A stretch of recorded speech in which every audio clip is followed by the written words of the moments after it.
Donc une nouvelle affaire politique a éclaté en Italie avec la demande de divorce de Veronica Lario, la femme de Berlusconi, deuxième femme de Berlusconi. Pourquoi autant d'intérêt pour cette affaire? Tout simplement parce que Veronica Lario, la femme de Berlusconi, est un personnage qui est très reconnu et respecté en Italie. Elle est respectée par son indépendance vis-à-vis de son mari. C'est quelqu'un qui n'a jamais hésité à se dire des gauches, à se dire donc contraire aux idées de son mari. Et s'était notamment opposée à l'envoi des troupes italiennes en Irak. Elle s'est opposée sur des questions de société comme la fécondation in vitro aux idées politiques de son mari. Et elle utilisait dans sa déclaration aux agences de presse des tons assez inquiétants sur l'état du pays. Elle s'est demandé où est-ce qu'il peut aller un pays pour lequel l'aller en télévision est le seul objectif de la vie, dans laquelle des parents sont prêts en quelque sorte à prostituer leurs enfants pour qu'ils puissent avoir un avenir à la télévision. Donc des accusations très lourdes portées à son mari. Autre déclaration, je ne peux pas rester avec quelqu'un qui fréquente des mineurs.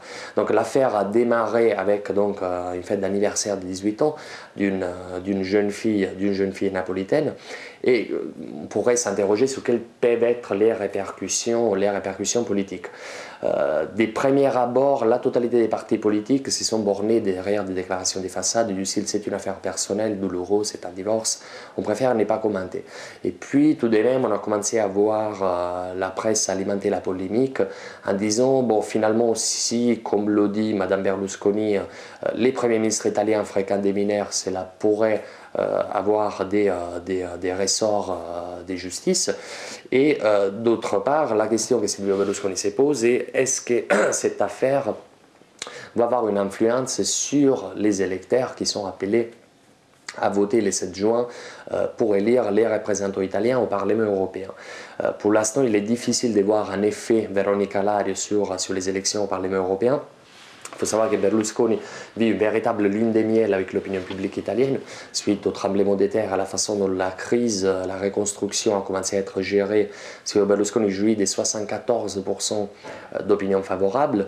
Et à la limite, les risques politiques pour Silvio Berlusconi est celui d'une aliénation du vote catholique et celui d'un divorce qui soit difficile en quelque sorte, qui pourrait donc l'obliger à se présenter dans une salle de tribunal et dans lesquelles finalement tous les coups pourraient être permis et dans lesquels donc Veronica Lario pourrait tout de même révéler des histoires, disons, pas très flatteurs pour les premiers ministres actuels italiens.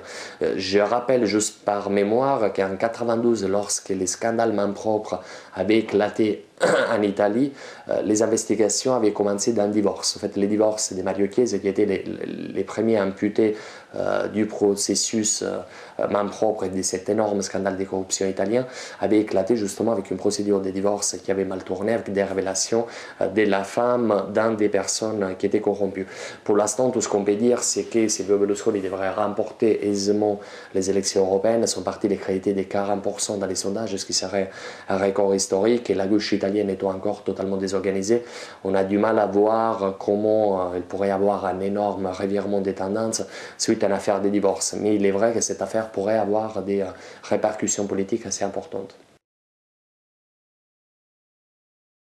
La campagne électorale pour les élections européennes n'a jamais véritablement démarré. On a l'impression que les résultats sont connus d'avance et on a l'impression que la classe politique italienne est occupée plutôt à essayer de gérer autant qu'on peut la crise économique et surtout à essayer de gérer la question de la réforme de la loi électorale. La loi électorale italienne actuelle est appelée par la personne même qui l'a rédigée une cochonnerie. Elle est connue en Italie sous le nom de Porcellum, donc une cochonnerie, parce que c'est une loi électorale qui avait été rédigée par les gouvernements de Silvio Berlusconi en 2006, avec pour seul but celui d'handicaper la gauche lors de sa victoire aux élections de 2006 qui était amplement prévisible. L'opinion publique italienne a promu un référendum pour modifier cette loi électorale et Umberto Bossi, donc le leader de la Ligue du Nord, menace les gouvernements Berlusconi d'une crise si ces référendums venaient à être approuvés. C'est pour cette raison que Silvio Berlusconi n'a pas voulu coupler ces référendums aux élections européennes, ce qui aurait permis 600 millions d'euros d'économie et surtout ce qui aurait permis au référendum d'obtenir les quorums, donc que plus de 50% des personnes aillent aux urnes pour que les référendums soient valables. Et la Ligue du Nord est en train d'essayer de manœuvrer au Parlement pour pouvoir proposer une nouvelle loi électorale qui lui garderait ses acquis. Donc, sur la question des réformes nécessaires pour dépasser la crise économique et relancer la croissance de l'économie italienne, la récession pour 2009 sera d'une ampleur énorme, moins 4,4% du PIB, c'est ce qui est prévu au jour d'aujourd'hui. Et aussi sur l'affaire Fiat qui rachète Chrysler aux États-Unis, qui est en train de négocier avec General Motors les rachats d'Opel en Allemagne, donc des entités de General Motors Europe, et qui est également intéressé aux activités latino-américaines de General Motors. Fiat suit une stratégie de gigantisme en quelque sorte, selon Sergio Marchionne, qui est le PDG de la société. Dans les marchés de l'automobile, les évolutions actuelles sont un peu comme dans les transports aériens. Il ne restera à terme que 5 ou 6 grands acteurs.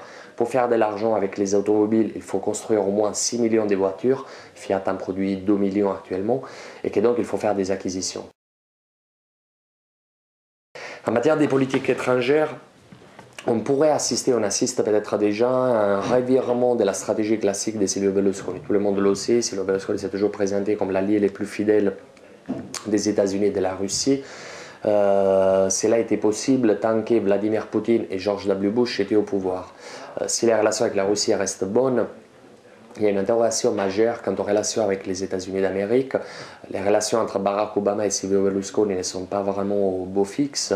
Et d'une part parce que Barack Obama s'intéresse beaucoup moins à l'Europe que ses prédécesseurs, d'autre part parce qu'une série de gaffes de Silvio Berlusconi, comme celle des traités des jeunes, beaux et bronzés, les présidents des États-Unis, n'ont pas été véritablement très bien reçus à Washington.